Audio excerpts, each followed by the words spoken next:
Welcome to Action Begins Success, the channel that brings you motivational videos every single day.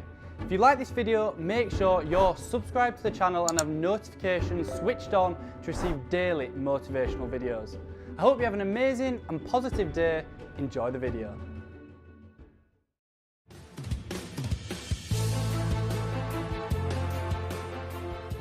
Hey everyone, it's Tony Robbins here. Welcome to the second season of our podcast. In fact, if you're back after last year, welcome back, welcome home.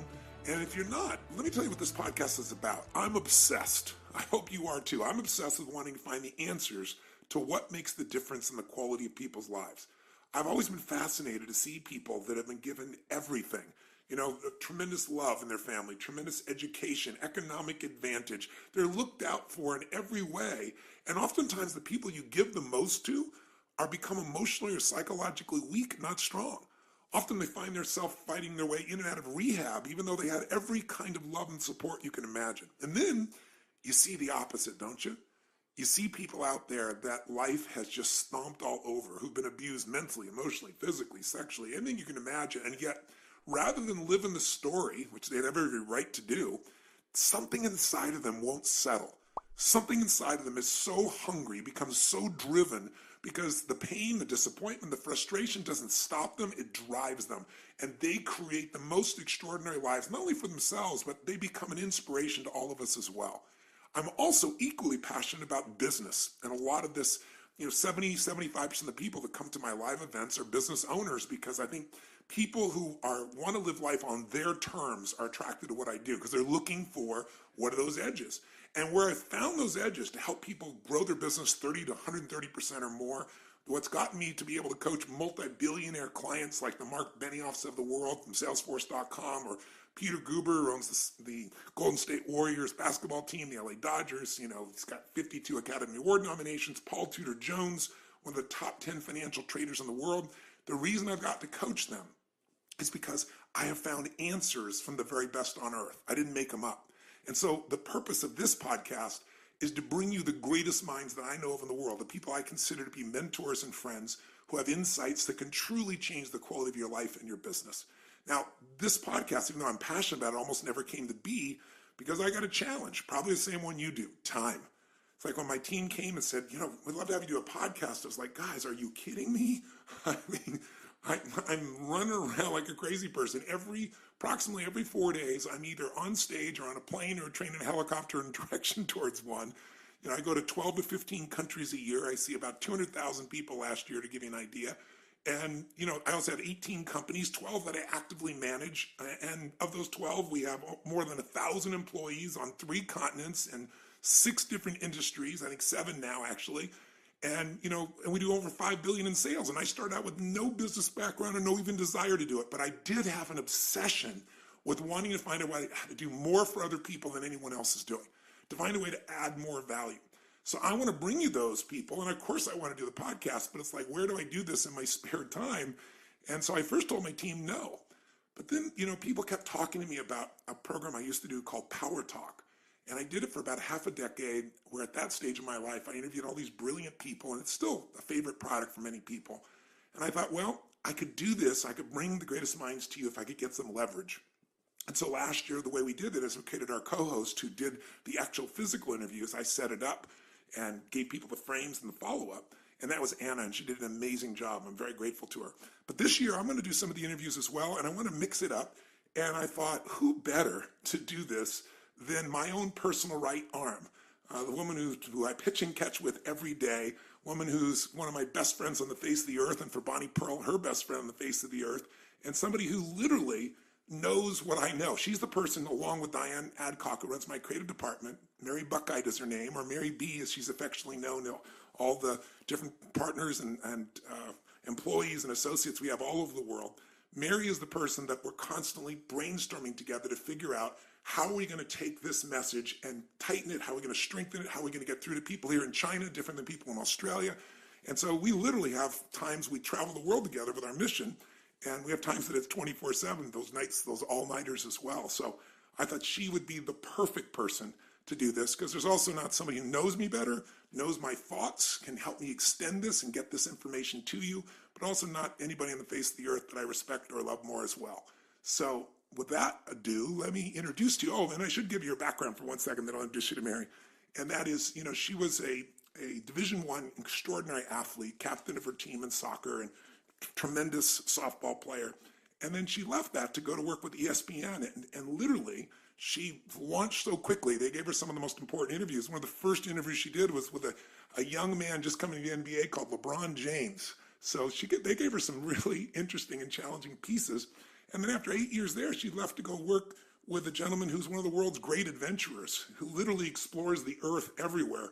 And she got to explore all the corners of the earth with just a brilliant man. She has a great and varied background, but her heart, her soul, her commitment, and her mind and brilliance, I want her to be our co-host here. So here she is, without further ado, Mary B. Mary Buckeye. All those compliments, Tone. And really, I'm just like human Velcro to you. That's my biggest. That's my biggest achievement, is living this life in your shorts pocket, traveling everywhere with you and Bonnie Pearl. Yes, you are my Velcro friend, and you read my mind, so I'm very, very grateful. So let's talk with our team here in this first podcast, and we're going to do part of this together, and then I'm going to leave it to you.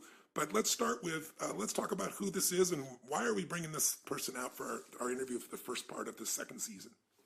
I am delighted to tell you why, Tone, because this is a human being who is a graduate from Brown University, and not a standout athlete in one sport, but in three. And again, at Brown, which is not exactly a safety school over there in Providence. So graduated with a degree in psychology. We love to talk to her about picking the brains of other human beings. She herself then went on to become the #1 triathlete in the entire world, even though at age 23, she says she still could basically only swim to save her life. Never had any technique coaching training, never got in the water, never got in a pool. And then she comes on to be the world #1. How do you do that, Tony Robbins? You're going to love this because that's what we asked her. We dug into her psychology here, and you're going to fall in love with this lady because, listen, you're a business owner, many of you. You're an athlete yourself, or maybe were at one time, and maybe you didn't take all that you had from athletics to the next part of your life. And I found that athletics is really about peak performance. I wanted to do this interview with her because the Olympics starts this Friday. And I think it's an opportunity to think about this. These are the greatest athletes in the world. These are people that had a vision larger than anybody else, but they didn't just talk about it. They didn't get enthusiastic about it. They figured out how to convert that absolute vision into reality, where they competed with everyone on earth.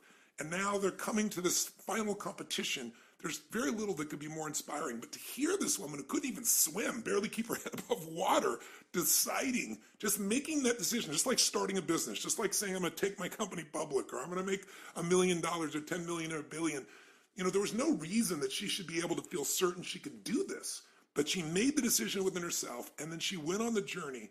And this interview, I think you're going to be very touched by. It's one that I don't care if you're a business owner or if you're an employee for someone else, or you're a mom or a dad, or you're an aspiring athlete, or you just want to go another level. It's a reminder that any of us can go from the worst to the best if we're willing to pay the price and if we understand the fundamentals of how to coach ourselves and get quality coaching to get from where we are to where we want to be. And by the way, if you are a business owner, you're also going to be driven by this podcast because we're going to dig into her psychology, not how she went from doing what seemed impossible to making it real, turning her vision into reality, but also she's now the world's greatest coach. I mean, if you want to become a triathlete and you have the money, the time, the energy, and the true commitment, the first thing you want to do is make a journey to Boulder, Colorado to see. To Boulder. That's right, to see if you can get Siri to take you on. So I'm going to ask her, how do you build a championship team, an Olympic championship team? How do you recruit people? How do you know if they're the right ones? How do you know when to let go of them? All the things you have to do in your business, or maybe even in your personal life as well at times. And how do you build sustainable success in anything? You were telling me a quote about her. What were you saying? I was saying that I think that what the essence of Siri Lindley really is I was listening to an interview, watching that she did on TV, and she said she basically went from being crappy to being, in her words, on the top, basically, which is, as we know, the #1 world ranking. So if you want to go from being crappy to being #1 in the world, you better listen. Take a few notes here. Big Tone. Here's the pathway. So without further ado, meet Siri Lindley. Hello? Siri? Oh my God. We have Tony. contact. Oh my goodness. Sorry for I the cannot logisticals. believe. Oh my God, no problem. I am just, Tony, I have to say, this is like a dream come true, just hearing your voice on the other side of the phone. I seriously I can't understand if this is a dream or not, because you're highly responsible for like a lot of anything at all that I've done. Oh, you got to that's a compliment, because I've been so excited to talk to you, because your history is so unique. And, my whole life is about finding people that just make decisions and then make the impossible happen. And you've done that in your life multiple times. So it's really a privilege to have you on the podcast, and I really appreciate you taking the time.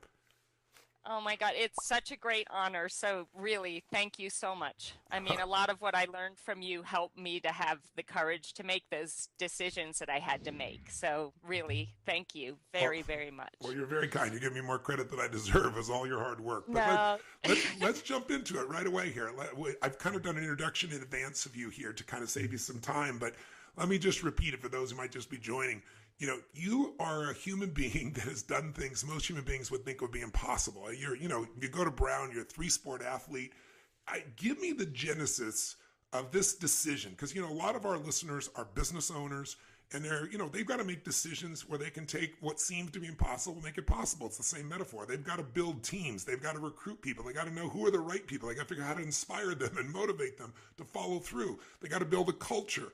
You've done all that at the level called Olympics, at the level where the very best on the earth has done it, and you've done it competing against people. So I'd love to start, if we could, with a little bit of your journey.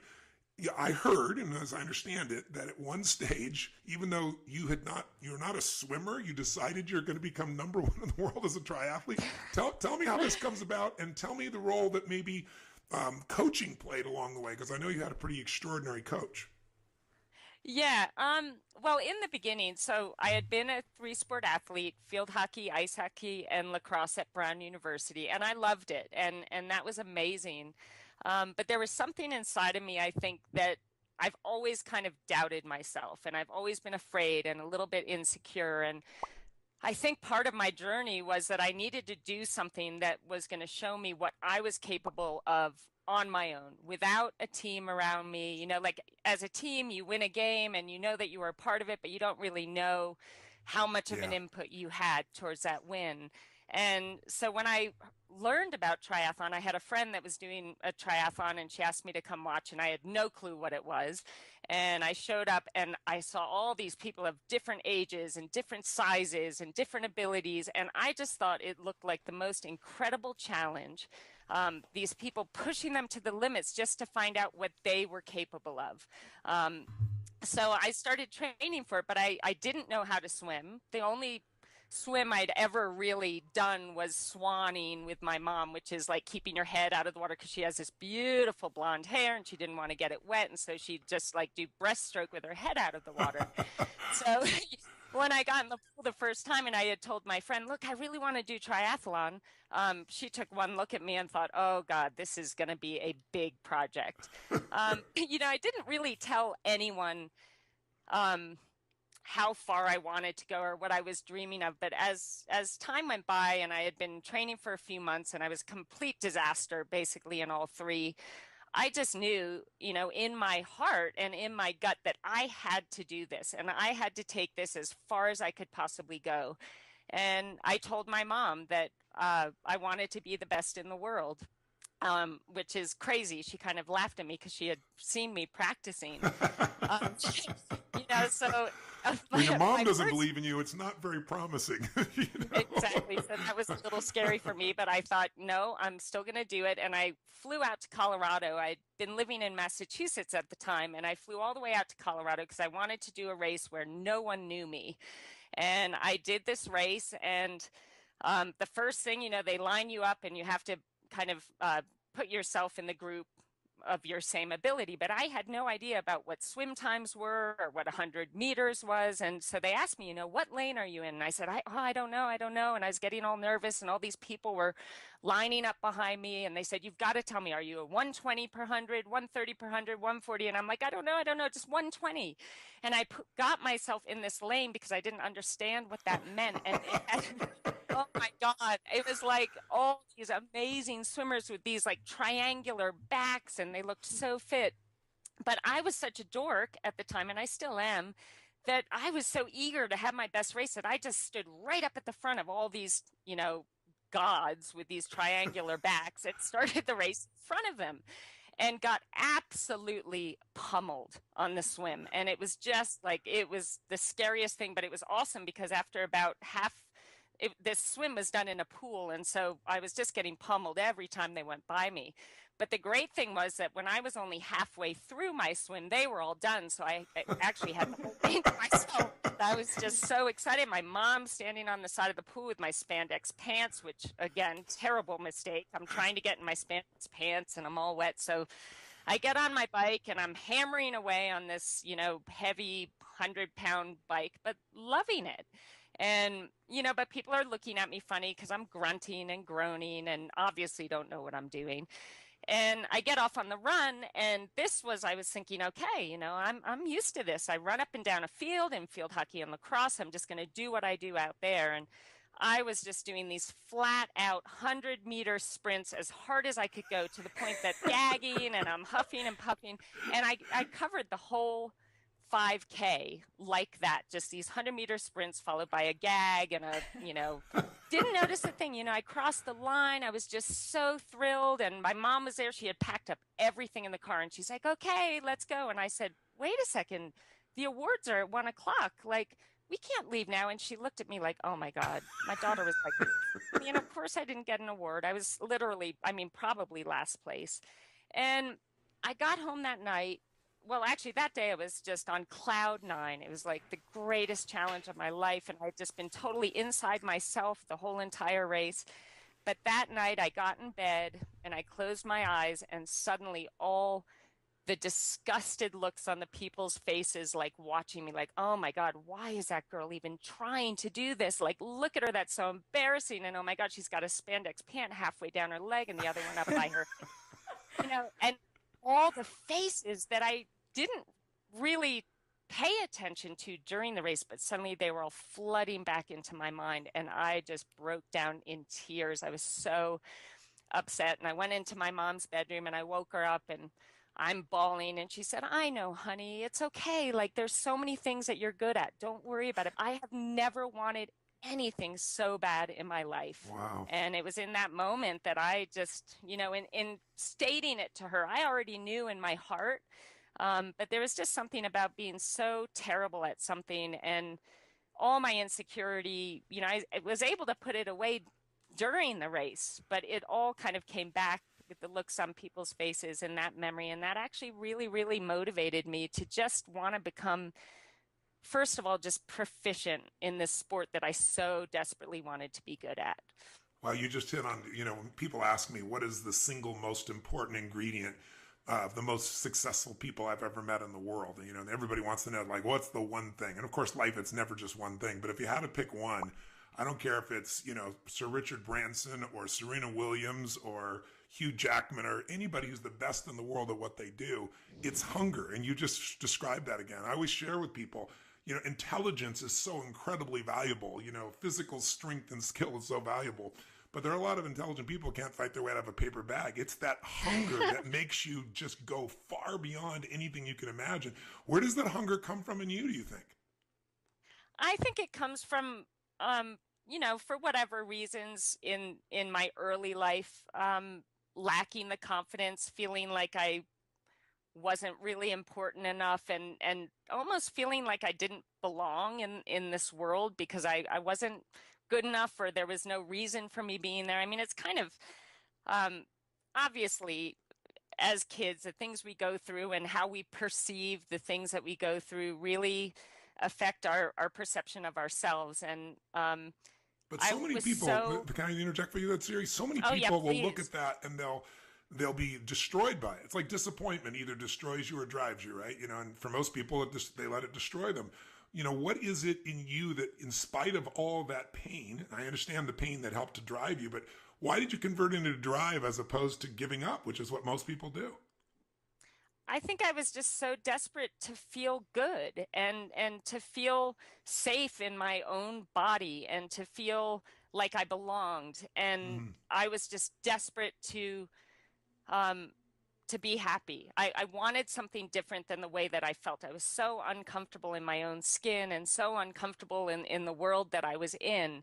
and I didn't want to live that way anymore. Like I knew that there was a better way. And sometimes, unfortunately, you watch people, like I have a sister who I love so much, but we went through the same stuff growing up, but we made different choices. You And, got it.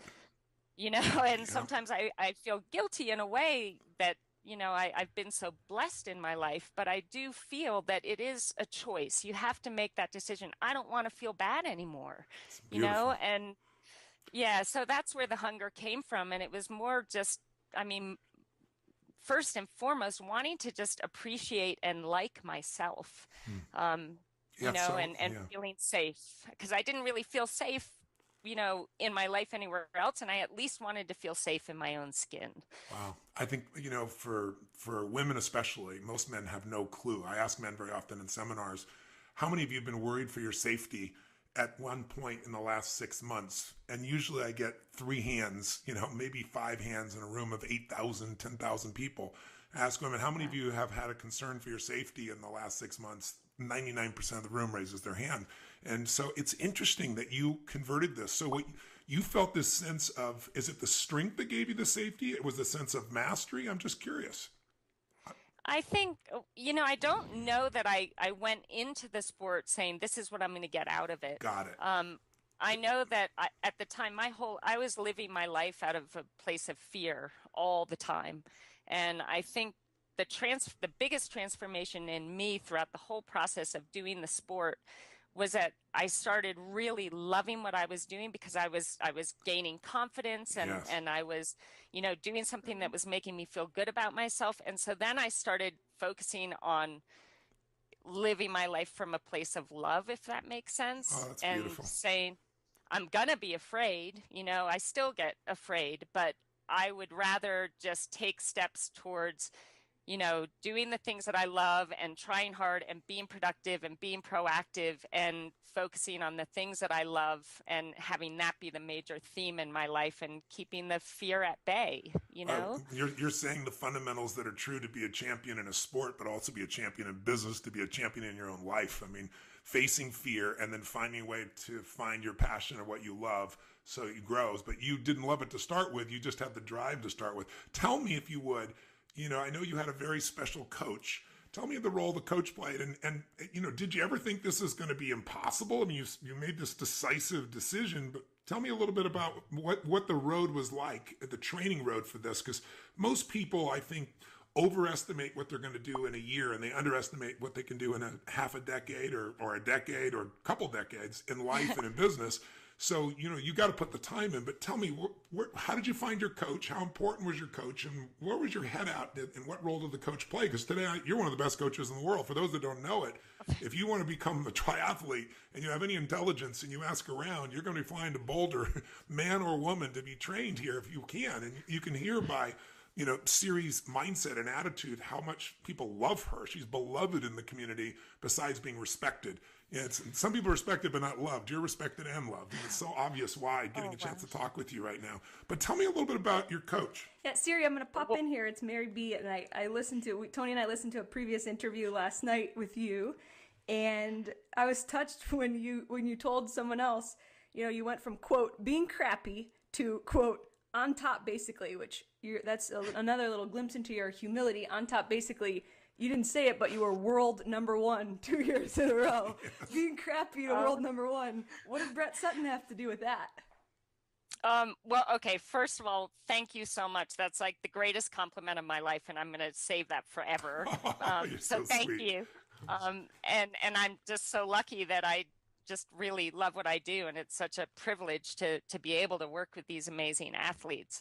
I think I want to mention, if you guys don't mind, my first coach was a huge part in kind of laying the groundwork, and then I'm going to get to Brett, because he was just perfect, amazing. And perfect for me. But my first coach, Yoli Cassis, this is when I decided I'm moving out to Colorado. It's a triathlon mecca. I was no good at this point in time, but I'm going to take every step to make this happen. And I moved out here. And what I loved about Yoli, she was so passionate about the sport. And her take on me was, I want to train you First of all, knowing that you as a human being are far more important to me than you as an athlete. And she always Wow. kind of, It's like in business. stressed the fact that like who you are as a human being is way more important than anything else. And I really love that because I really believe, I think some athletes, there's kind of like a fear of success because they don't feel like they deserve, to do well, or there's something that limits them in that area. And I really feel that her influence on me in wanting to really focus on being the best person I could be, first of all, and then being the best athlete I could be was a really great way to give you that comfort that, you know what, I've been the best person I'm capable of being. I've worked my butt off, and I deserve to do well, to have that faith that you really believe that you deserve to do well. So she was just amazing. And when I went to train with Brett, oh wow. I mean, he's a special person in that he is just brilliant in getting into the mind of the athlete. And I'd been doing pretty well. I had a New Zealand coach, Jack Ralston, that I'd been working with for a couple of years, and I was trying to make the Olympic team in 2000. Everything was going great. I was coming in fourth place in pretty much every World Cup race that I was doing. And that was awesome and all. And it put me in a great position to qualify for the Olympic team, but it wasn't quite enough. So, of course, in my heart and in my mind, I'm thinking I'm just not good enough to take that step onto the podium. Um, and so I started, well, actually, I should tell you that the Olympic trials came along and I was the second ranked American, and everybody thought it was going to be a sure thing that I made the Olympic team. And I'd moved to Australia and lived like a monk for 6 months all by myself in an apartment. I was on this kick that I thought, I'm going to be my strongest if I know that I've done all of this on my own. There's no support You're one team. of us, Sarah. You're one of us. We were all holed up for 6 months before. It was so awful. I had my altitude 10. I was like watching Neighbors. I don't know if it's this horrible, oh, actually, I shouldn't say that. This great show in Australia that was like. Yeah, you better watch yourself there. You just lost a country of fans. And I love Australia. But no, it was a show that entertained me every night. And I'd eat my dinner. I'd get in my altitude tent and I would visualize the perfect race. Every single night, my goal was for 365 days, I was going to visualize the perfect race on the exact course that the Olympic trials were going to be on. And the problem with that, I mean, there's a lot of problems with this whole scenario. Number one, I'm someone who thrives on love, and I thrive on my family and my pets and all of that. And I don't know why I felt that that all had to be put aside for me to prove how strong I was on my own. But I did that, and I felt like I needed to do that at the time.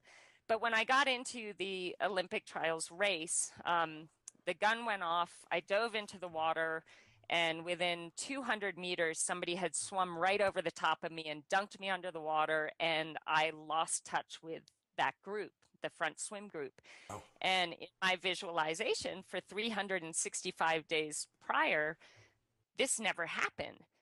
I literally choked. I mean, I was swimming as hard as I could and not even moving. Came out of the water near last. I got on the bike, which at the time I was feeling the strongest I'd ever been on the bike. I was just dropping further and further back. So as hard as I was going nowhere. And this was a really pivotal moment for me because, after the race, everyone's like, what happened? Are you sick? Did you have a flat tire? And I knew in this moment it was so important for me to be accountable to me and to acknowledge what really happened. And that was that I choked. I had made this race the be all end all for me. It was everything I ever dreamed of. Was just purely focused on me and making the team, and it was too much. And, it just got the best of me and I froze, and that was my Olympics. I didn't qualify. Well, I qualified as an alternate, but I wanted so much more than that. But I think in acknowledging what happened, that really allowed me to move forward. if I had tried to fool myself and make up an excuse as to why things went wrong, I think I just would have, I wouldn't have gotten any better.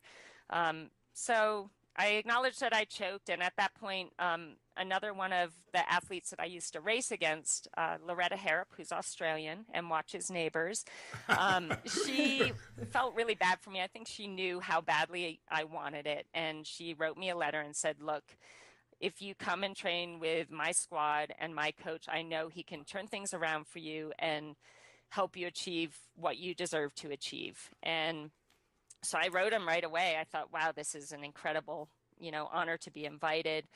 And I wrote him, and all I got back was, I'm, you need to get here in 1 week to Switzerland. I'm the boss. I'm going to think for you. And, I don't know, I should have it in front of me to read it. It was very powerful. It was very scary.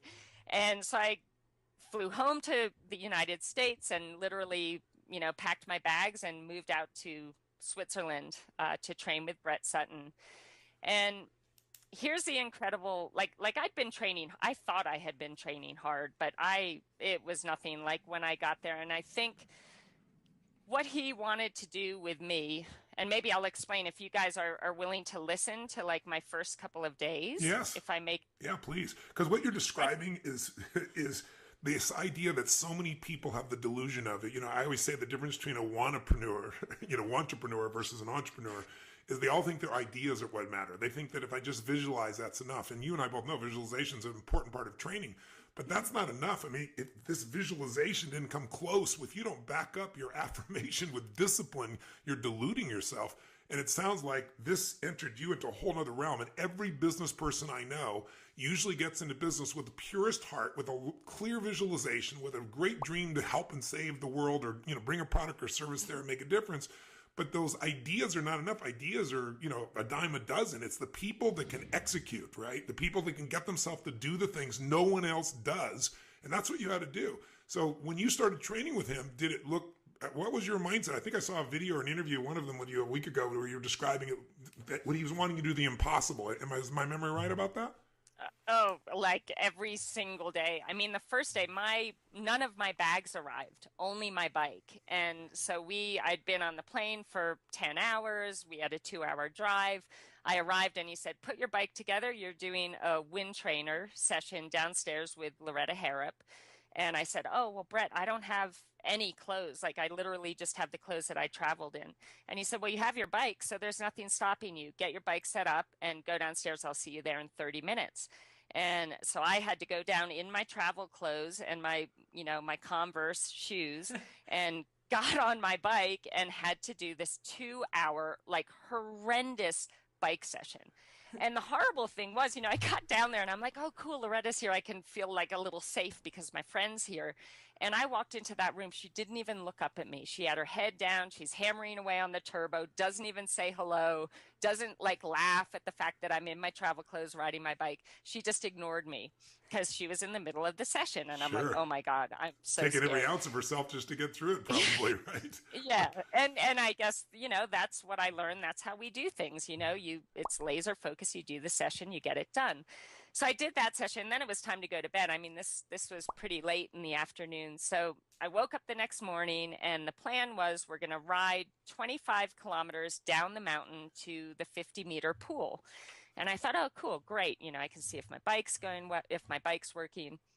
We drive down to the pool, and I had been used to swimming maybe 3,000 meters a day swimming, and I thought I was doing a great job. Well, we did 6.5K, so 6,500 meters that day. It was all hard. Everyone was faster than me. And I thought, oh my God, I'm going to die. But I was like, okay, I can have a nice breakfast after this. We're going to drive home and I can relax. And so we get out of the pool, I shower, I get changed, I come out and I turn to Loretta and I'm like, where's Brett and where's the van? And she said, "Oh no, we ride home. This is our bikes, our transportation. We ride home." And I'm like, oh my God. Up that mountain. And she said, "Yeah, don't worry about it. Go with Jane. She sucks. Go with Jane."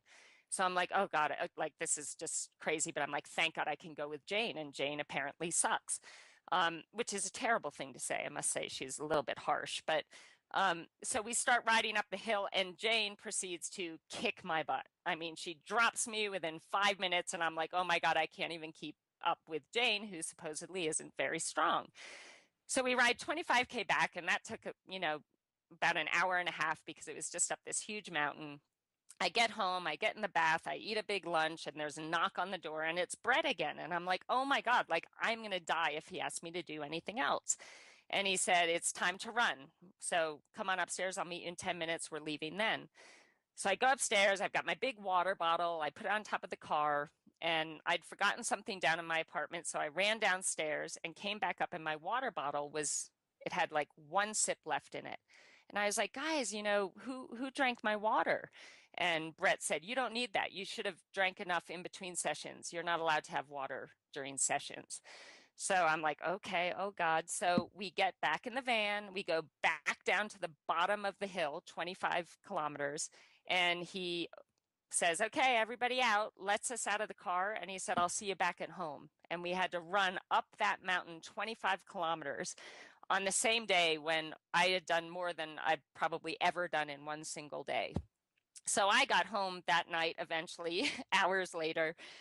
And now when I look back, I think, oh, I must have felt so exhilarated, but I was like terrified. I'm like, this is my first day. There's no like getting over the travel. Like he's just giving it to me. And I called home to my mom, and, she answered the phone, and all she could hear on my side was, and I was just crying on the other side of the phone.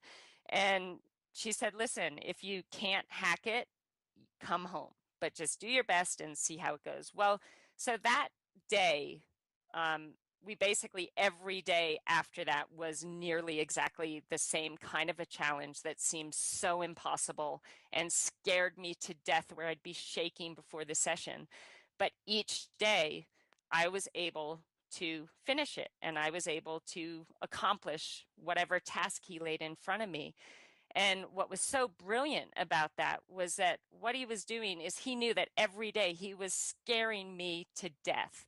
But he also knew that every day I stepped up to the challenge and I did what he asked, and I was successful in overcoming that fear and making it happen.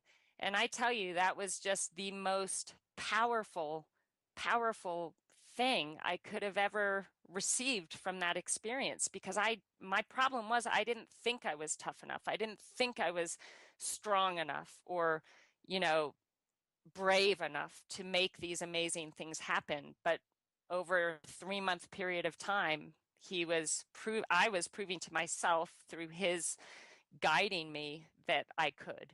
And that was incredibly powerful. So I'm very grateful for the experience. Siri, one of the things that you just outlined for me was an important distinction that I want people to have, which is so often in life, people don't begin something because they just don't believe it's possible. Something inside of you wanted this. You had this hunger that in spite of your fears and your uncertainties pushed you through. But one of the things I try to tell people is a belief is a poor substitute for an experience. Right? You had your beliefs about what was possible, and then, you get a hold of the right coach and he gives you some experiences. Now, to your credit, most people would give up. You just continue to push yourself through, but you develop more and more, not just physical muscle and speed and strength, but the mental side has to have been a transformation. How would you describe the difference between you today as a human being, as an athlete, as a coach, compared to what you were like before you went through that transformation with him?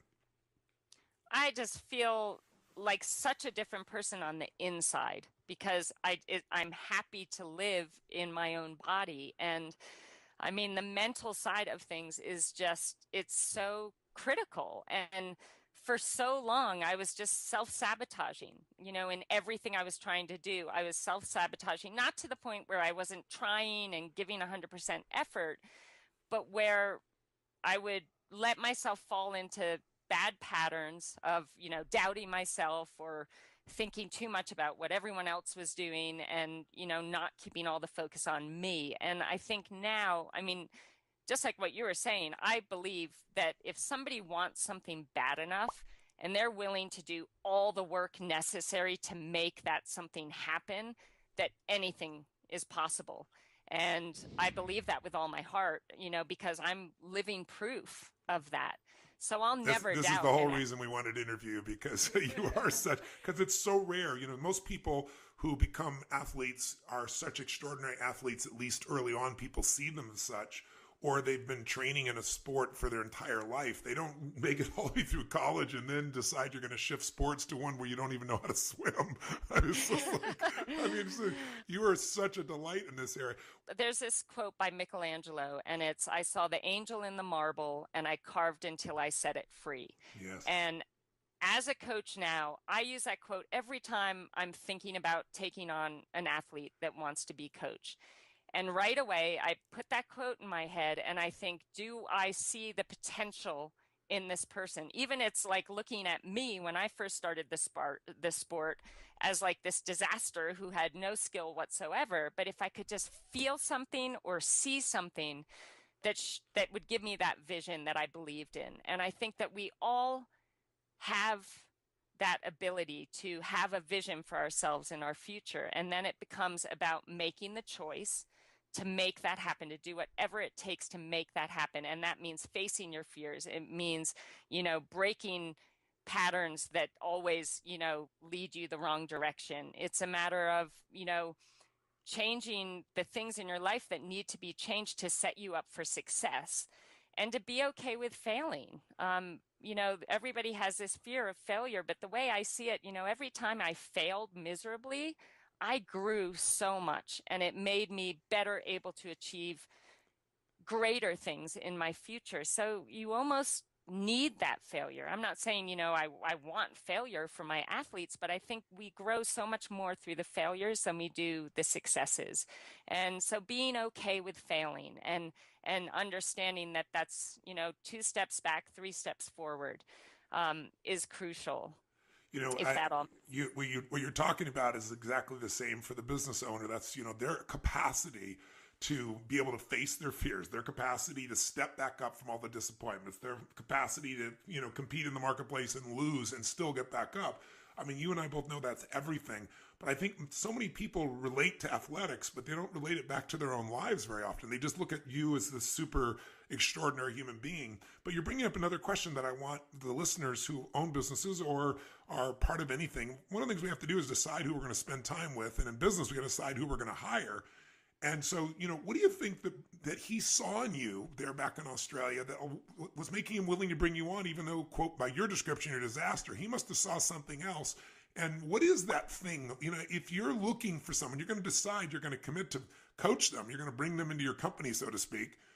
How do you know they're the right person? What criteria? What are you searching for? You say you feel that spark. Tell us what that looks like. What do you think he saw in you?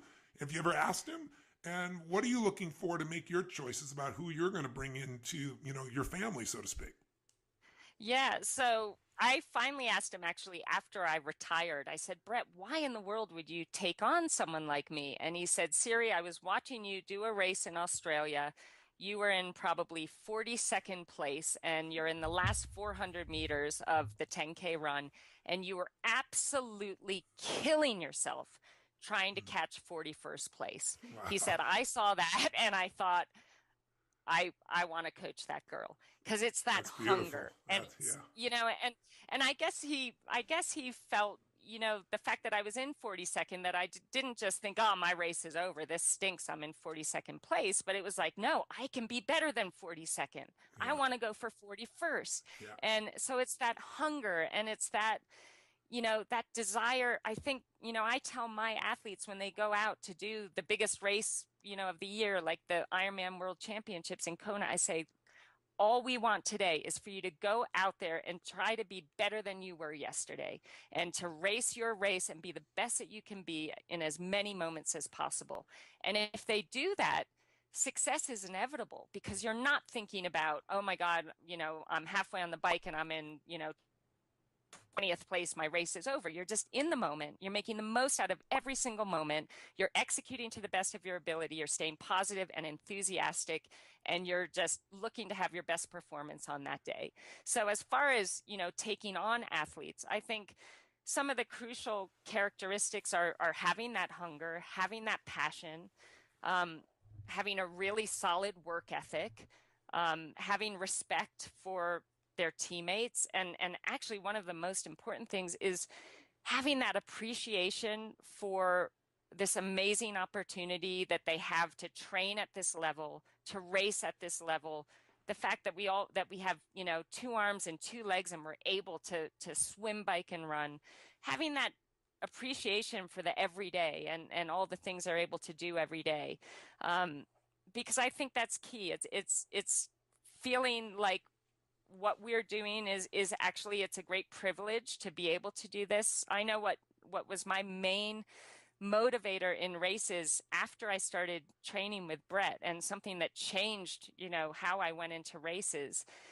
I had been feeling so thankful for these incredible gifts, and those gifts, not physical gifts, because I obviously didn't really have them in the beginning, but the desire I had and the willingness to suffer out there and the willingness to push myself to my limits and the opportunity to do so. And I felt so grateful to whatever God you believe in or whatever entity you believe in. I felt so grateful. And what I was so desperate to show my appreciation for that to the entity that I believe in, that I said to myself, the best way I can show my thanks is to go out there, and when the gun goes off, I give it everything I have, that I am recognizing my abilities and my talents and my gifts, and I'm going to use them to the fullest to celebrate them and show how much I appreciate the fact that they're mine.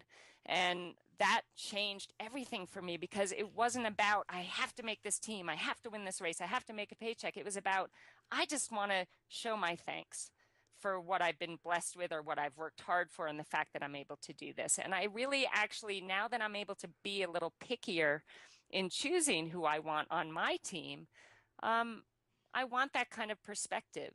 And it doesn't make anybody weaker. It doesn't make anyone, you know, less tough or less relentless out there. It just is a much more positive environment to work in. I believe. You know what you do is you become proud of yourself as a human being. So often you hear people talk about, I have no self-esteem because of what people said to me when I was a child or something. And I was like, It's so convenient you remember those things and you forget the good things. But here's the truth. Someone could tell you your whole life you're beautiful and you're magical and you're skillful, and you can still not believe in yourself. And someone can tell you you're a total piece of you-know-what, and you can say, screw you, I'm going to show you who you are. We're not controlled by what people have told us. The only way to have self-esteem, which I hate the term, but inner pride, is to earn it. And the way we earn it is by pushing ourselves beyond anything we think we're capable of, which is why I wanted to interview Why You're So Beautiful. You know, Coach John Wooden, as you probably know, is one of the greatest college basketball coach in history, won 10 out of 12 NCAA national championships, 88 games in a row, and with different players. It's not like the NBA, right? Every year you're losing some of your players, the college players.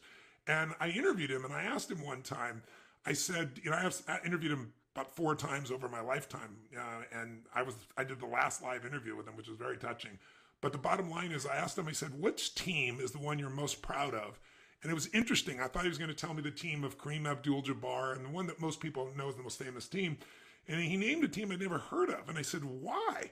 And he said, because Jabbar and those guys were wonderful. They were champions. But he said, they did really well, but this team maximized their potential. He said, I always taught these young men from day one that there's only one way to know whether you won or lost, and it's not looking at the scoreboard. He said, because there are going to be days when the other team may get lucky. There may be days when you get some bad calls. That's just part of the game. So there's only one way to know. And he said, the way you're going to know is if every single moment in that court, you ask yourself, I gave every ounce of my soul for every minute I was on that court, then you've won. And he said, if you do that every single time, you don't focus on anything but giving everything you have. He said, more often than not, you're going to have the highest score. He said, but most importantly, he said, you will know what victory is. If you got the highest score and you didn't give your all, you lose. He said, the way I taught these men is what we give, we keep forever. What we fail to give, we lose for a lifetime. And I think you've really lived that. I'm inspired by you personally. I think you're just such a beautiful soul. I just have to say, and I'm sure everyone listening is inspired by you. You are the perfect example of we are the creators of our lives. We are not the managers of our circumstance if we're willing to push through the pain, the suffering, the fears, the limits, and if we're willing to be in a position where we really have something that we really want to serve larger than ourselves, something we want to achieve, something we want to give. Phenomenal, truly phenomenal. Truly phenomenal. And I gotta say, just listening to you guys, I can't tell you how much, Siri, as you talk about how you recruit your athletes, how much it reminds me as someone who works for Tony. It's like talking to Tony, like all these little isms that you have. Just when you told the story about, if you called it choking, but owning it.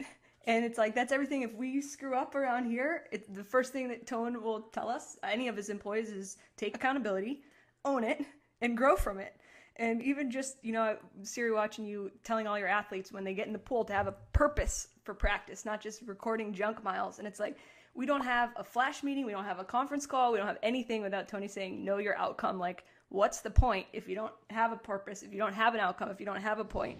And then lastly, of course, the human factor, just talking about people seeing you not just as an athlete, but as a human being. And I think, that's, again, Tony, one of the things that you do so well with your employees and in recruitment is just, these people are human beings at the end of the day and at the beginning of the day and all day long. We're still human beings. We still put our Converse on one shoe at a time. So just remembering that human factor, and it's remarkable, the similarities here.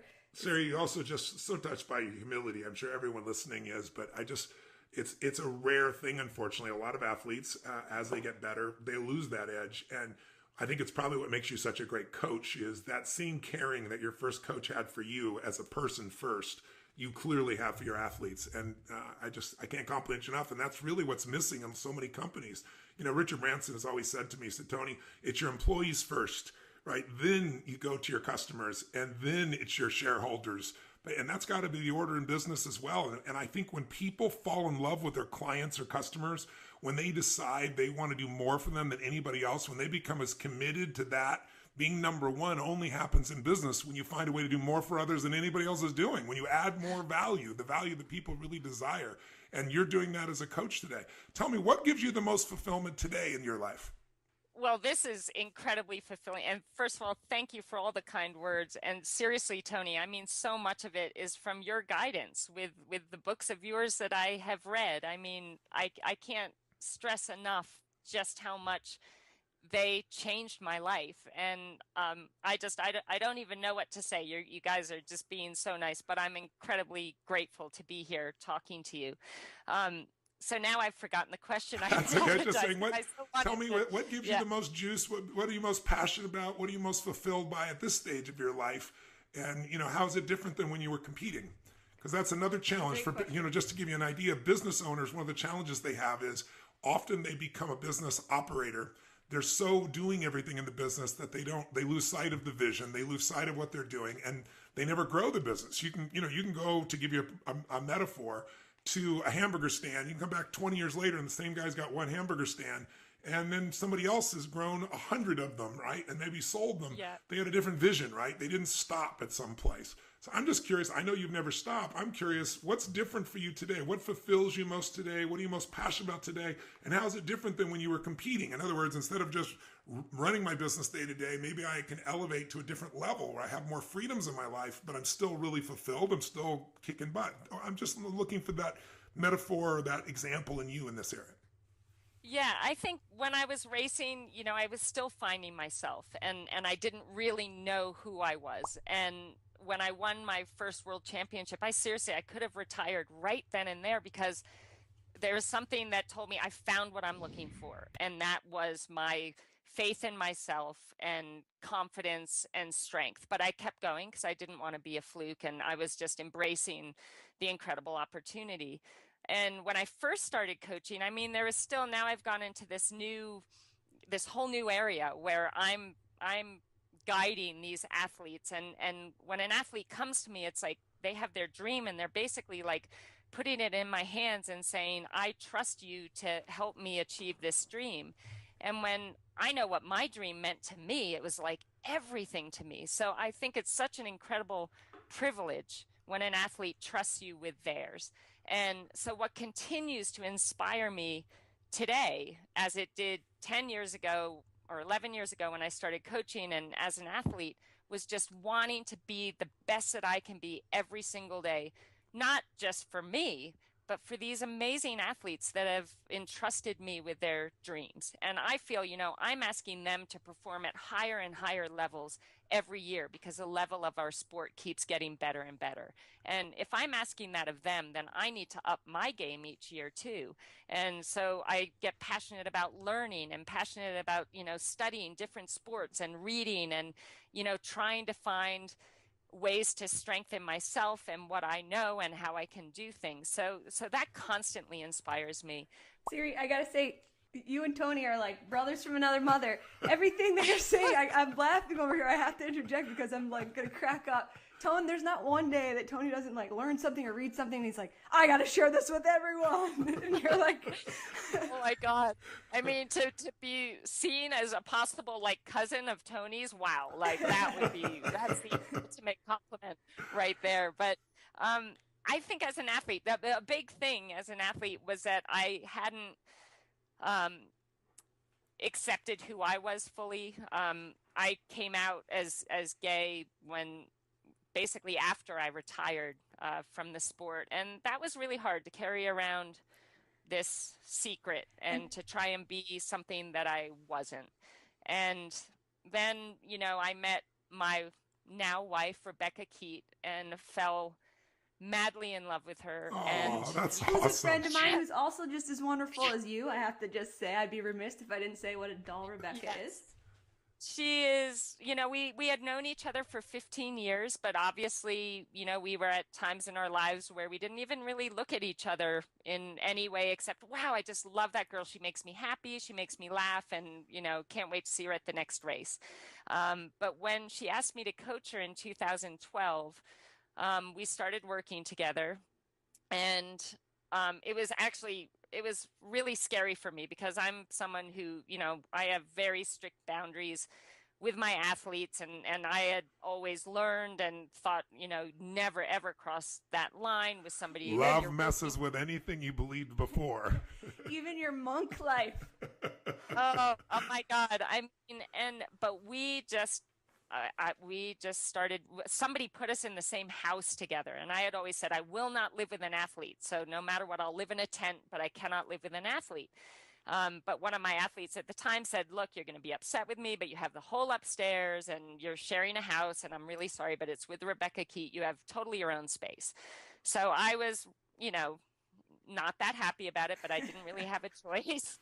And I just had long talks. I just got to know her really well. And I tell you, we just fell so madly in love. And when we realized that that's what was happening, we had to sit down, and she said, I'll retire. I won't do the sport anymore because I want to be with you. And I said, wow.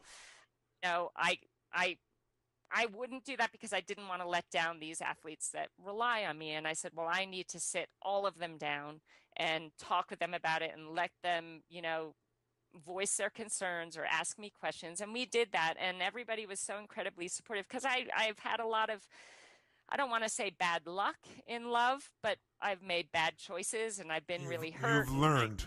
That's what it's called. Unfortunately, that's how we all learn. We don't call it the losing team around here. We call it the learning team. And that's my favorite thing. You're either winning or learning. So yes, I totally agree with you. And I really had kind of almost come to the point where I'm like, I love my life. I love my job. I love my animals, and I don't need to find anyone. But when you find a love, and this is a love that as even a 4-year-old kid, I can remember thinking about, God, I don't know if I actually consciously thought these exact words, but it was like I wanted a love where I felt safe and I felt appreciated and somebody that made me happy. And I just never had that. And I almost thought that it wasn't possible. But as Beck and I started spending more time together and falling in love, I thought to myself, you know what? This is something that I thought was just a fairy tale, and it's presented itself in my life. And not only do I need to just be so thankful and go, full on and allow myself to love this person, but I want the world to know, because this is something that, I thought was a fairy tale and is actually happening in my life, and I want people to know. And so when we got married, we sent out a tweet or a Facebook message, and both of us were a little scared to to lay this out there, but I tell you what, there was not one person that said anything negative, and they were all so supportive. And I think that when the people around you that care about you and appreciate you and know, that you're doing your best in life, they just want you to be happy. Exactly right. And Love is love. love is love. Yeah. And she's the greatest thing that has ever happened to me and has brought me such a confidence inside, because I don't know how to explain it, but her love has made me stronger, and that's made me a better coach, and that's made me a better example for the athletes I do coach, and I'm so grateful for that. So another thing I'm just so excited about is being married, which I never thought I would be, and being able to share dreams and goals with someone who is so motivated and so passionate about life, and we share all the same dreams and loves. And so that's something I'm very grateful for. And I think it makes a point too. I think sometimes people in business or people in sport, they think that it has to be all about work or all about the sport. And if they do anything else, it's going to lessen their power in that area.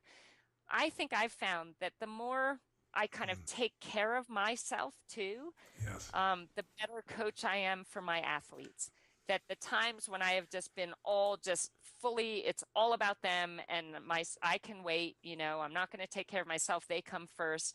I'm actually doing a better job now because I'm taking care of me, and I show up at work, excited and creative and clear in my head. And I just feel it makes you better at whatever it is you're doing in your life if you really are taking care of yourself too. It leads to a confidence and just an inner power that really does get noticed with the people that you're working with. Okay, you couldn't have a better life story. First you figure out that you're the worst in the world at something you at least think. You then figure the journey and how to become the best. You then follow other people to become the best at what they do. And in the end, you get the love of your life. Get the girl. Get the I got girl. more to say if I wasn't crying my eyes out over here, Siri. Jeez.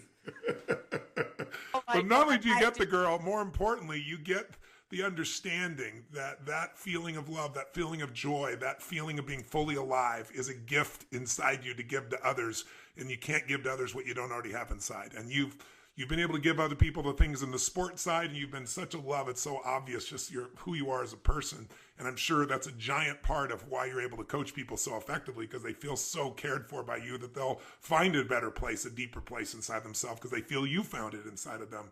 But to have you have that also, to me, nothing on earth is more important than love. And I'm so grateful that our society has finally grown up a bit, where they understand love is love in whatever form, and understand that that's not something the mind has a choice over. That's something that comes from inside the heart and soul of a human being. So good on you and good for you. And I'm so thrilled that you've got the love that you deserve. And I can only imagine how much of that love you then pour into your athletes, and how they pour that into their sport, into themselves, and into their families. I mean, it's a virtuous circle. You're extraordinary. Oh, wow. Thank you so much, Tony. I mean, that's my ultimate goal, is I just want to be the best that I can be to bring out the best in others. And I just don't even know what to say to your words. You're just so amazing and so kind, and I'm just so grateful. So thank you. I mean, this is probably the highlight of my life to this point right now. So just being able to talk Don't to tell you. But she knows, I've already told her. No secrets. No secrets. Well, I'm grateful to Mary and I guess her girlfriends that put us all here together, that know this circle, but I'm really grateful. I want to ask you one more question, final question. Knowing who our audience is, if I said, even though it's not necessarily your normal focus, I want you to help somebody. They just started a business. To do that, you got to believe in yourself a certain extent. But just like anything, once you begin the endeavor, your confidence and your ideas and your visions get tested, as they have been for you. What would be the best advice you give someone who's just beginning the journey, and they've entered a business, and maybe it's not completely where they wanted to be? Maybe they're feeling exhausted right now. Maybe they're feeling overwhelmed. Maybe they're feeling frustrated. Maybe they're feeling past the threshold of what they can control. And part of them wants to give up, and part of them knows they can't. You've been there. What would you say to anybody who might be in that place to get themselves to the next level? I would say, number one, be brave. Number two, which is so important, be relentless Be brave meaning do what you're afraid of, or give us your definition of being brave. Yeah, so be brave, do even though you feel afraid or you feel uncertain, that uncertainty is a great catalyst to making things happen. So get comfortable with the uncertainty and be brave knowing that if you're going to put in everything you have towards making this work, it will happen. But you need to be resilient.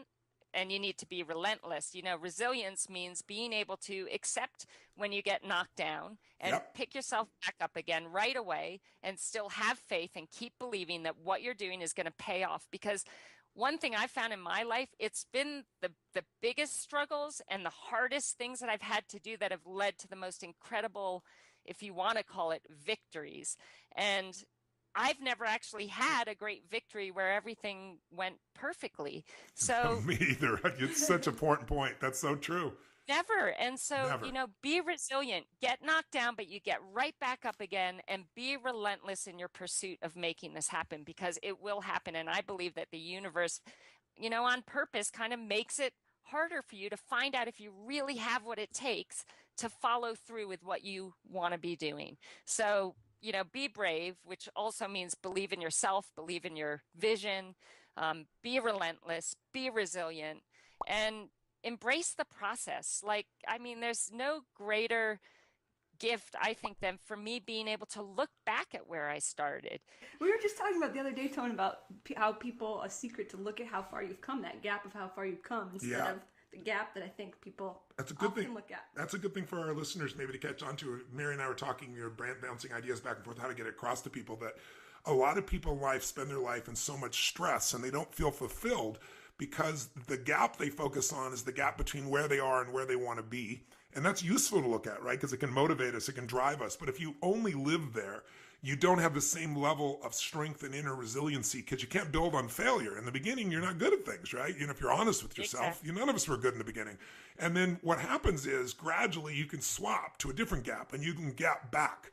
And what I tend to do is make sure that I look back and go, can you believe this is where we are now? And I gap backwards to where I started.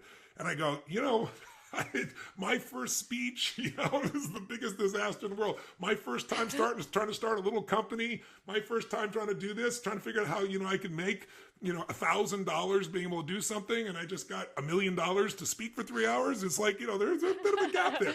But if I got forward only, then I'm always feeling like I'm not where I should be. And that puts people where they're achieving, but they're not fulfilled. And I think what I have left this conversation with you, Siri, besides even more respect for you and even more love for you, is that you have figured out achievement and fulfillment. And I think that's the piece that business owners, athletes, average human beings have forgotten. Our society promotes to achieve. And we push so hard to achieve. And a lot of people get there and then they go, is this all there is? I can't tell you how many Academy Award nominees, how many billionaire businessmen, and they call me in to, quote, help them with some aspect of their business. And what I discover is I'm a Trojan horse. I'm going to give them what they want for their business, but what they need is to be fulfilled. They need to feel joy in life. They need to feel a sense of ecstasy and gratitude and a sense that their life has purpose and meaning. And what you've managed to do is not only achieve, but you've managed to also find that deep level of love and fulfillment and purpose. And what I love about you is that you're helping your athletes, just like John Woodenwood did, to become better human beings. I mean, there is no greater gift any of us can do is to be a better human being. And then through our pain and our lessons to hopefully make it easier for others, show them a pathway that shortens the amount of time. Maybe we can help them compress decades into days or weeks or months or years as opposed to decades. And you're such a model of that. So I hope everyone listening here has been as touched by you as I've been. You're like my John Wooden, Siri. You're like, for all of our nieces and daughters and all the girls and women out there, former college athletes. Also, it's just so beautiful to hear. People always talk about, you play your heart out, you play the best 4 years of your life, and then you graduate, and that's it. Like, what are you going to do? Go play slow pitch somewhere in a league? Like, that's the end. And just to see what you've done with your life and the fulfillment that you found and how you found it, it's just such a lesson that I really do hope especially young girls and hear and take away from you, and it's so important. What I'm just so touched by and what you and Tony have alluded to are just how you both kind of don't believe in failure. Whenever I hear people ask Tony, what do you consider your greatest failure? He says, again, from a place of humility, it's not that I don't have any failures, it's that I don't see them as failures because it's just an opportunity to grow. And I hear you, and your language is just so similar to that. I know. So you come out of Brown, ice hockey, field hockey, and lacrosse. It sounds like your lacrosse was your love. You try out for Team USA lacrosse and don't make the final cut, which as an athlete, like just reading like that, not making a cut, especially as athletes, is just, I can't even read the words without getting that pit in my stomach, like, ugh, the don't make the cut pit in your gut. It's just like, ugh, you know, we've all been there. And it's just heartbreaking. So first, how do you rebound from that? Just like a business owner having to rebound from 2008, how do you rebound from that? Yeah, that was devastating because it really was this great love of mine. I loved the sport of lacrosse and I was passionate about it. And my dream at that point in time was to make the USA team. But I didn't make the cut. And I think the biggest disappointment of all, and I think this is just the kind of person that I was at the time, is I was more disappointed in myself that I didn't keep just playing on my club team and working on my skills and getting better and trying harder and go back again and try and make it the following year. But then I give myself a little credit and I say, maybe that just wasn't my destiny, because obviously, you know, when I started triathlon, it was so clear that I had such a long way to go. But I still kept fighting for that. You know, was that the fact that I didn't try and I was disappointed in myself for not trying again in lacrosse, or was it that I was now ready because this is the path that I was really meant to have this journey on? So yeah, it was devastating, but I think the fact that I knew, you know, there's nothing worse than starting something and not finishing, you know, like you have a race and you quit. And those are, I think, the hardest things to rebound from because you let yourself down. But that's also a huge motivator. So when that does happen to you, and it happens to all of us quit in something at some point or fail along the way. And like you said, Mary and Tony, I know you believe this, you know, we learn so much from those so-called failures that they really shouldn't be called failures. So yeah, I think that really motivated me to do it different the next time. And when I found out this love for triathlon, there was nothing that was going to stop me. No embarrassment, no terrible race. Nobody saying, you know, oh, you don't look like you could be a triathlete. Nothing was going to stop me. I was going to stay the course and be relentless and be resilient and make it happen. So again, I think that not making the team was one of the best things that could have ever happened to me. You're a better woman than I, Siri, because I tried out for the USA baseball team, made a bunch of cuts, didn't make the final cut, and my way out was, at the time I was writing a story for ESPN about it, so I kind of rationalized, like, after crying my eyes out of like, oh, I didn't make the final cut. Then I was like, fine, I'm just going to be a journalist, which led me to you, Tony. So I'm there. grateful. Yeah. I'm grateful for that path. You find the right path. You find the path that you're meant to be on, Absolutely. one way or another. Oh my God. And you're doing amazing things now. So that was like meant to be. And look at the amazing stuff you're doing now. So yeah, you put me to shame in a lot of ways. Trust me. I just wanted to ask you about your Polo Sport Ralph Lauren sponsorship that came, you know, as we look at kind of the arc of your life from this standout college athlete, and then you moved to Worcester, Mass, which I have been to, and I'll tell you what, it's not the most scenic place in Massachusetts, the state that I love, but you moved to Worcester, Mass to work at the YMCA, and then down the road, you're getting this sponsorship opportunity from Ralph Lauren, so you just, again, like the arc of that, the heroic kind of build up to where you are. But still, even that had its challenges, and maybe you could speak to that a little bit. Absolutely. Well, I had moved to Worcester. I actually had been coaching field hockey and lacrosse for a year at Princeton University and then a year at Lehigh University. And my move to Worcester was actually because I had a lot of friends that were gay that lived in Worcester. And it was the only place where I felt kind of safe and felt like I had a little bit of a community of people that I could be me and just like talk freely about who I was.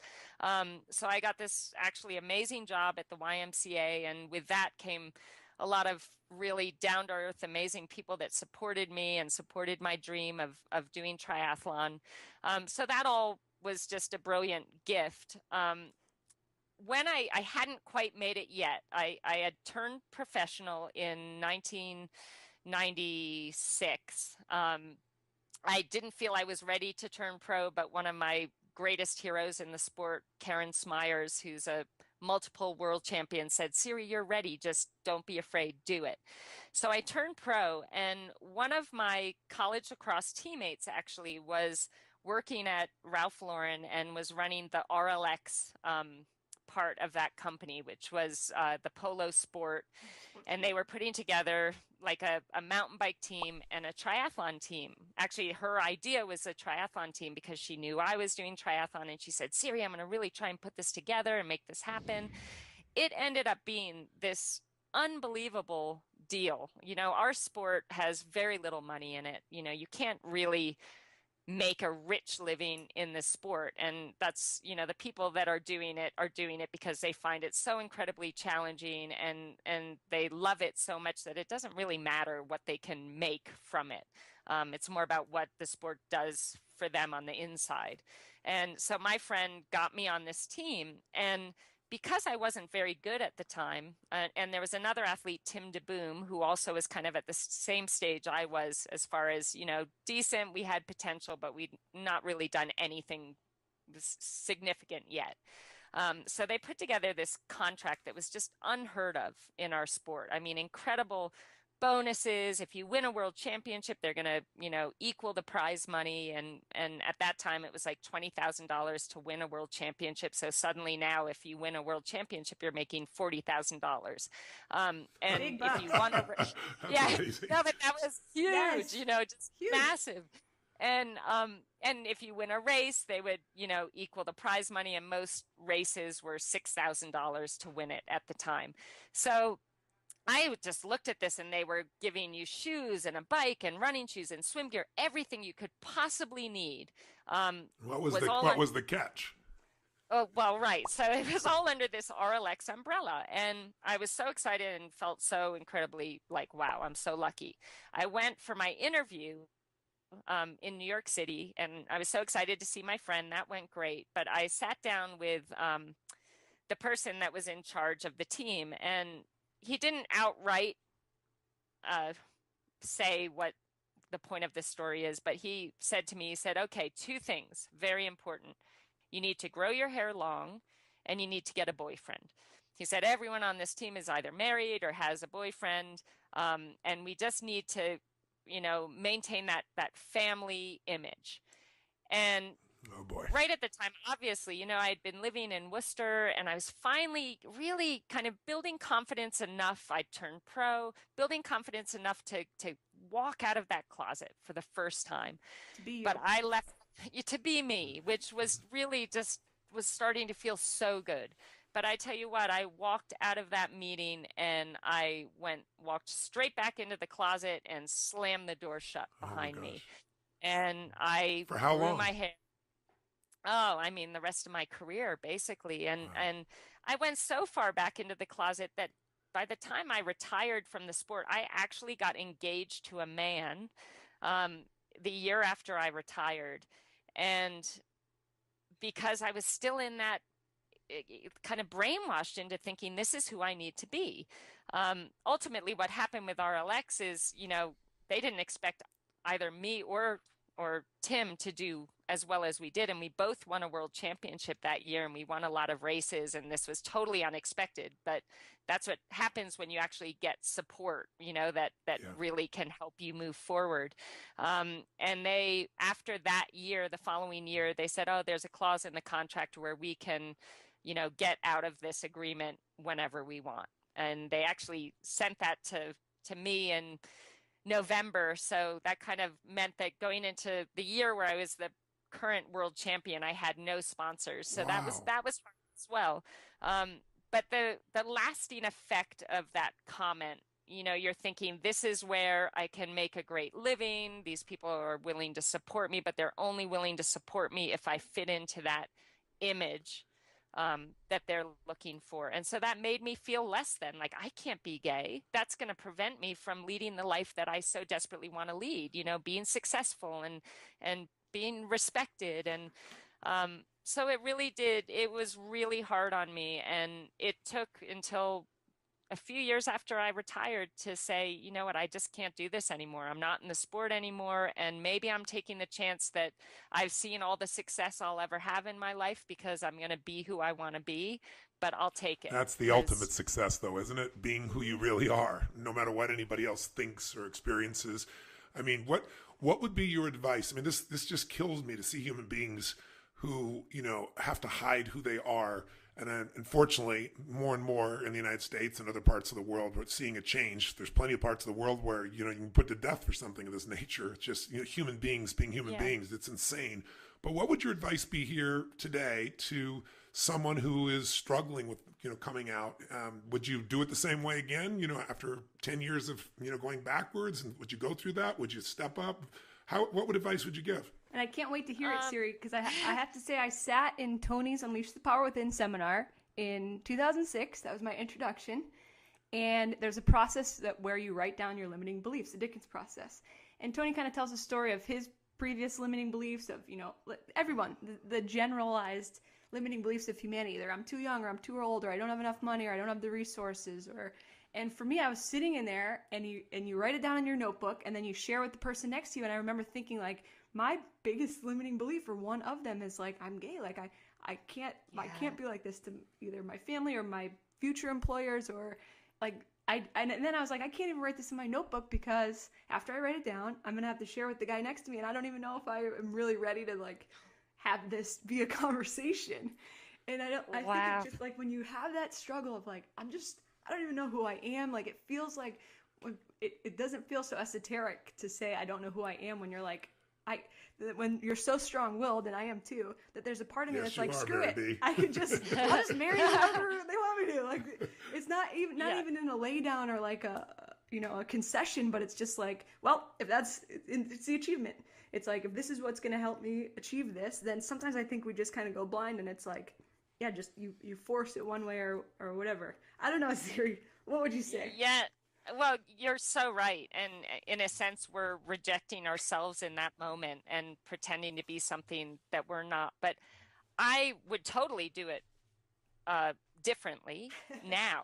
But I think that it was so important that I did go through that because, I think it's my duty now that I am where I am to share that with people that are willing to listen. And I think that my story can hopefully help other people feel a lot more confident in being who they are. Because one thing I found, and you can even see it in like amazing people, Ellen DeGeneres is someone that I just look up to.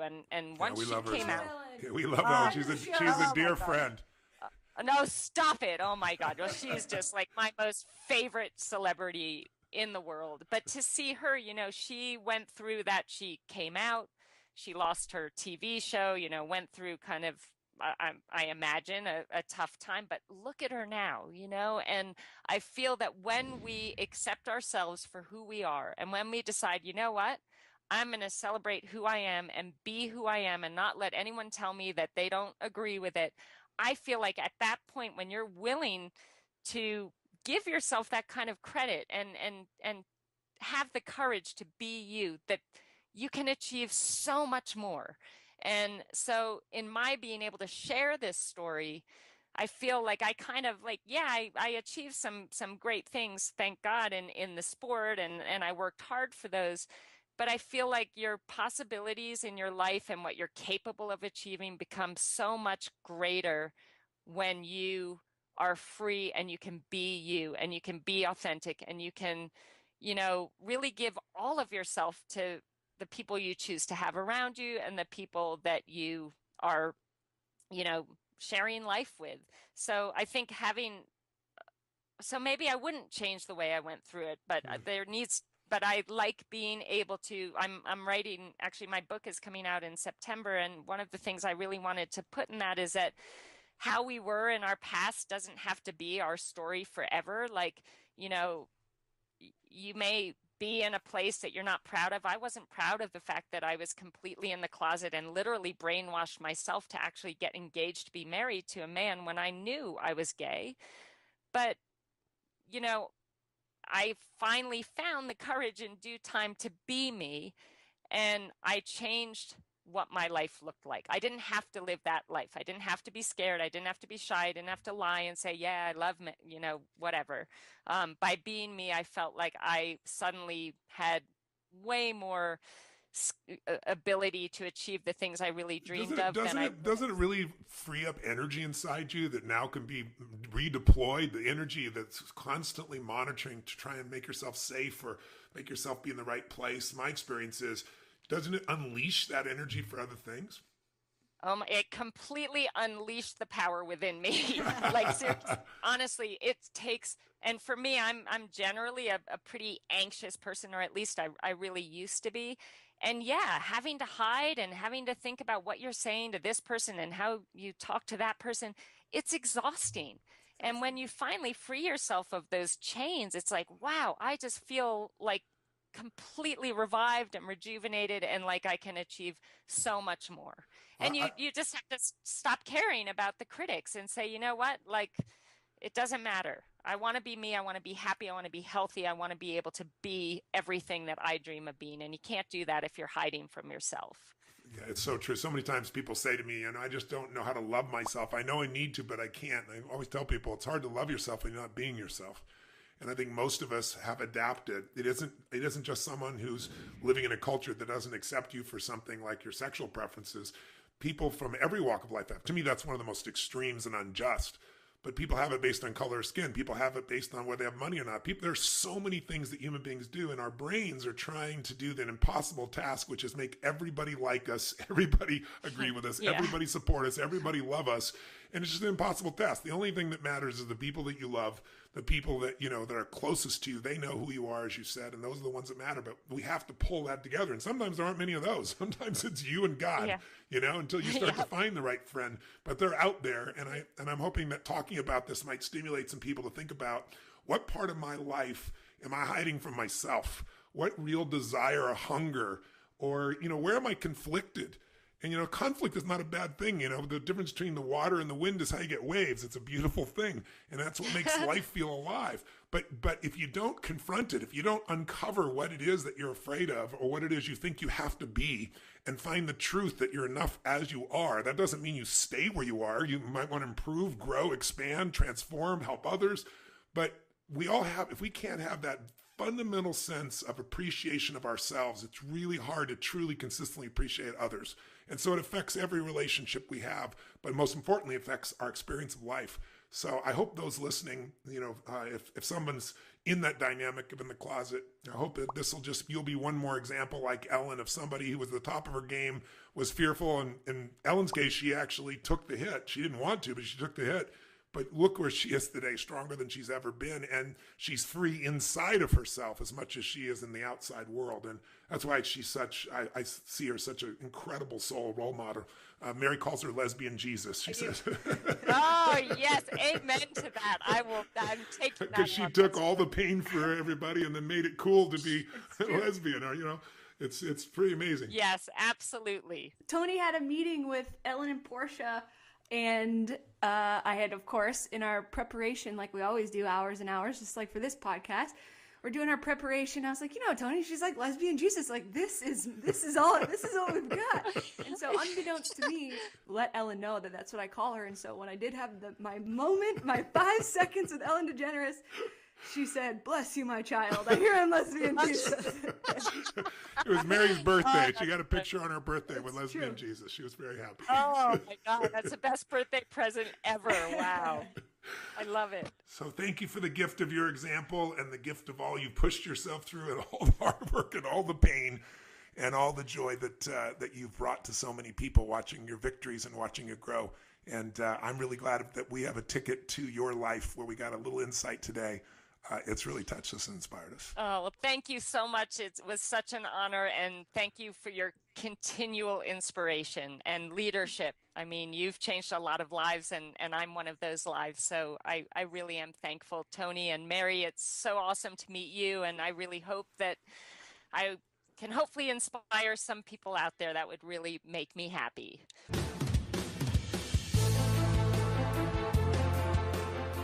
Well, you just spent 45 minutes or an hour, whatever we cut this down to, with an extraordinary soul. And I hope it inspired you as much as it did to Mary and myself. I mean, anyone who listens to this woman is reminded of the truth.